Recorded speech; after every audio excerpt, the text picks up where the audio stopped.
recuperacións económicas e, polo tanto, non podemos estar satisfeitos, pero en calquera caso.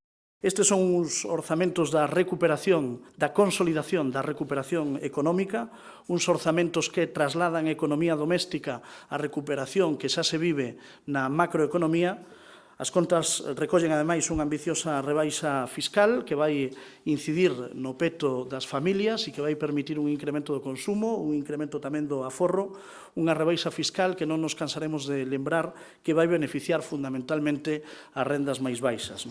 Estes son uns orzamentos, por tanto, que blindan o estado de benestar e que apuntalan á recuperación económica.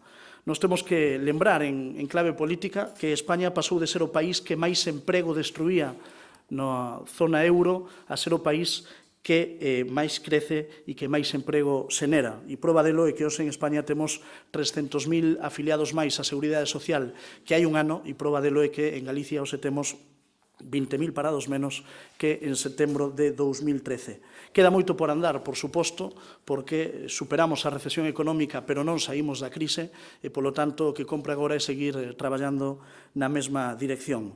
Para concluir, nos valoramos estes orzamentos como uns orzamentos que amosan o compromiso do Goberno de España con Galicia, uns orzamentos que garanten, apuntalan e blindan o estado de benestar e reforzan esa recuperación económica que todos os españois e os galegos desexamos.